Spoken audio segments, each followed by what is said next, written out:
Amigos oyentes, hermanos queridos, buenos días. El Evangelio del día, hoy 18 de diciembre del año 2020. Aquí estamos Patricia y Miguel, este matrimonio cristiano, dispuestos a leer y comentar este Evangelio. Primero la lectura, Patricia. Lectura del Santo Evangelio según San Mateo. Este fue el origen de Jesucristo. María, su madre, estaba comprometida con José, y cuando todavía no habían vivido juntos, concibió un hijo por obra del Espíritu Santo. José, su esposo, que era un hombre justo y no quería denunciarla públicamente, resolvió abandonarla en secreto.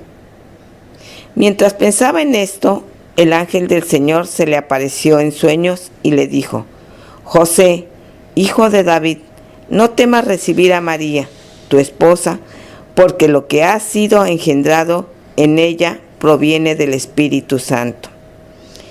Ella dará a luz un hijo, a quien pondrás el nombre de Jesús, porque él salvará a su pueblo de todos sus pecados.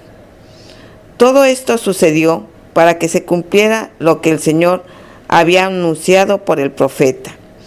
La Virgen concebirá y dará a luz un hijo, a quien pondrán el nombre de Emmanuel, que traducido significa Dios con nosotros. Al despertar, José hizo lo que el ángel del Señor le había ordenado. Llevó a María a su casa. Palabra del Señor. Gloria a nuestro Señor Jesucristo. Acá tenemos una figura colosal también. Hablamos de las grandes figuras del tiempo de Adviento, está llegando a su culminación, naturalmente ingresamos de frente en el tiempo navideño, vamos a celebrar la venida de nuestro Señor Jesucristo. El Verbo se hizo carne. Y José, aquí nos dice Mateo, es más esquemático el relato de Mateo que el de Lucas. A propósito de este relato, que nos detalla acerca del nacimiento del niño, conforme a la profecía de Isaías, como menciona Mateo, los dos únicos que lo desarrollan son Mateo y Lucas. Se dice que el Evangelio de Mateo está destinado preferentemente a los judíos, si bien es universalis para todos, pero preferentemente, de ahí el uso más frecuente que hace de la escritura Mateo. También lo hace Lucas, pero no tanto, quizá tiene más parábolas también el de Lucas, pero el de Lucas, por ejemplo, extiende la genealogía de Jesús hasta Adán. En cambio Mateo, bueno, también uno dirá como buen judío, sí, hasta Abraham, ¿no es cierto? El padre de la fe según la carne, el padre de este pueblo según la carne también, porque de los lomos de Abraham surgió el pueblo de Israel, de la fe de Abraham. Bien, José y María estaban comprometidos para casarse. Ambos eran justos y fieles delante de Dios. Pero, claro, María estaba embarazada y aún no se habían casado, aún no habían tenido conocimiento uno del otro en el sentido íntimo y, claro, estaba embarazada María. Ahora, ¿qué habrá pensado José? Uno diría, claro, aquella que está comprometida con mí, aquella que tiene que ser fiel como yo lo soy a ella, era un hombre justo, José. Bueno, repudiarla, rechazarla, en privado, que no trascendiese, sin perjudicar a María dentro de lo posible. Sabemos que el fin de una mujer que tenía un hijo y no estaba casada era el fin que correspondía a la sanción a un adulterio, la lapidación. Y José quería preservar la vida de María. Entonces, eso fue aquello que él interiormente había elegido. Pero aquí ocurre que Dios está atento, y muy atento a esto que en definitiva es obra de Dios, como todo lo que tiene que ver con la vida para nosotros y la vida definitiva en felicidad y eterna. El ángel del Señor se presenta en sueños a José. En sueños. Mire, Dios se presenta en sueños y en la vigilia a cada uno de nosotros. Y también nos da los elementos suficientes para que podamos entender el sentido que tiene el sueño. Sin ingresar en el territorio psicológico, digamos, sin hacer como haría Freud, un estudio psicológico de los sueños, no, lo de Dios es otra cosa. Lo de Dios es un misterio que se revela, es un misterio que está en lo más íntimo de nosotros, un misterio que es desde el principio. Ese principio creativo por parte del Dios que nos ama está en nosotros. Decimos en lo más íntimo, sí, pero está velado.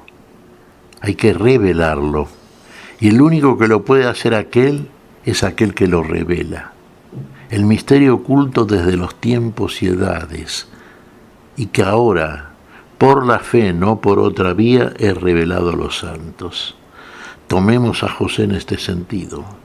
¿Qué le comunica el ángel a José en sueños? Que está así embarazada María, pero que es obra del Espíritu Santo, es obra de Dios. Y lo que nacerá en María será hijo de Dios, y le pondrá por nombre Jesús, porque Él salvará a su pueblo de todas las faltas y pecados. El Señor en realidad salvará a la humanidad. José y María eran israelitas ambos, sí. Y el pueblo de Israel esperaba un liberador, un salvador, esperaba un Mesías. Aquí estaba el Mesías. Y María era portadora en su seno virgen de ese Mesías. Ahora fíjese cómo ha recibido la noticia José. En José tenemos que, sobre todo, ponderar dos cualidades. Muchas más sin duda tenía, pero centralmente estas en este tiempo que estamos considerando. José sabía escuchar. Fíjese que en ningún lugar del Evangelio leemos algún parlamento por parte de José. Uno diría, ¿José no habla? No, habla, sí, claro, lo necesario, claro está. Es un joven prudente, sabe escuchar. Y sobre todo sabe escuchar la voz de Dios. Y más allá todavía. Y en consecuencia obra de acuerdo a lo que Dios pide, a lo que Dios demanda de él. Inmediatamente va y lo hace. ¿Cuál es la orden acá? ¿Cuál es la palabra del Señor? No despidas, no temas de recibir en casa a María. Porque el niño que van a nacer es obra de Dios, es obra del Espíritu Santo. ¿Qué hizo José entonces? Escuchó la palabra. La palabra era de Dios, por supuesto. ¿Qué hizo inmediatamente José? Recibió a María. Vemos toda la gestión de José, ¿no es cierto? Después cuando nace el niño, cuando tienen que huir por la persecución del tetrarca Herodes, sí, la crueldad de Herodes, y cómo preserva él, cómo cuida, cómo custodia la vida de la madre y el niño. Cómo vuelve con ellos de Egipto, siempre bajo la protección de Dios, por supuesto, pero aquí el instrumento que utiliza Dios y que ha elegido también desde el principio es José, el meritorio José. Una figura que no tenemos que olvidar, porque yo compararía en cierto sentido, fíjese, encarnar la palabra para conocerla decimos siempre, ¿no? Y atendiendo al presupuesto que es aquello que fundamenta y da origen a esta manera de ser y actuar. La palabra se hizo carne. Encarnar la palabra, vivirla para conocerla. María escuchó la palabra, por supuesto que la escuchó, y se puso a disposición de Dios y de esa palabra que Dios le hablaba. La disponibilidad de María. José es como aquel que escucha y encarna. ¿Se da cuenta? No habla. Sustituye el discurso por la acción. Lo que dice Dios es palabra sagrada, es palabra santa. es mandato para la vida. ¿Qué hay que hacerlo entonces? Cumplirlo. Ningún discurso se escucha de parte de José. Cuando el ángel le dice que María está encinta y va a dar a luz a un hijo, y que ese hijo es obra de Dios en ella, que será hijo del Altísimo, que llevará por nombre Emmanuel, que significa Dios con nosotros, y efectivamente Dios está con nosotros. El misterio habitando en el seno de la Virgen. José testigo del misterio. José al servicio del misterio. José obra como aquel que escucha la palabra y hace, y encarna. Es lo que hace José. Escuchar y consecuentemente obrar en función de aquella palabra que le llega, que es la de Dios y a la cual José presta la debida atención. Se le reveló en sueños, sí, una de las maneras que tiene el Señor de revelarnos su propósito. Y su oído estuvo atento, siempre atento a la voz de Dios. Y ahí tenemos entonces la consecuencia, ¿no es cierto? Se produce lo que solamente Dios puede hacer. Lo hace en María para todos nosotros, por Cristo Jesús, Dios con nosotros, Dios que viene a salvarnos. Jesús es el nombre, así le indica el ángel a José, que ese nombre debe ponerlo. ¿Por qué?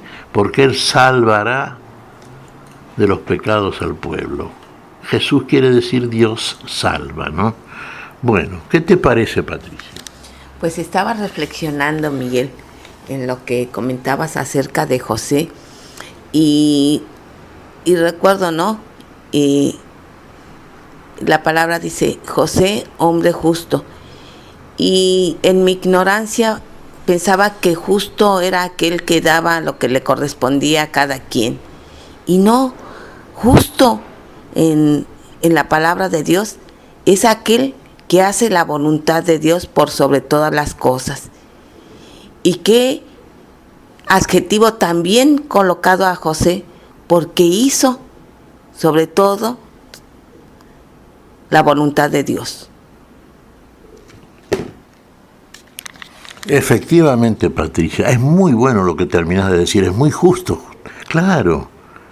Obrar en justicia es hacer la voluntad de Dios. La única justicia que verdaderamente merece llamarse justicia. Y José es un justo. Lo es María también. Y lo es cualquiera de nosotros, si obramos la voluntad de Dios. Así pedimos en el Padre nuestro. Hágase tu voluntad. Si usted dice hágase tu justicia, es equivalente. Aquí en la tierra, ahora, aquí en este tiempo, mientras estamos en la fe, en el tiempo, así como la hace Dios desde los cielos en cada uno de nosotros. La voluntad de Dios es la vida en justicia y la justicia para la vida. ¿Qué te parece si agradecemos al Señor? Muy bien, Miguel. Te damos gracias, Padre Celestial, en el nombre santo de nuestro Señor Jesucristo. Te damos gracias, Padre, te pedimos perdón por nuestras faltas, Señor, y queremos obrar en conformidad con esta palabra tuya, esta palabra que es justicia, que es palabra para la vida. Queremos ser justos delante de ti y de tu juicio final, Señor. Esa justicia que nos justificará conforme a la fe y a lo que hayamos hecho en consecuencia, habiendo recibido ese don precioso de la fe y a través del mismo seguir el camino que nos conduce a esa plenitud que está en ti, que nos aguardas para participarnos de ese reino de vida y justicia. Te lo pedimos, Señor, por Jesucristo, Señor nuestro. Amén. Y amén.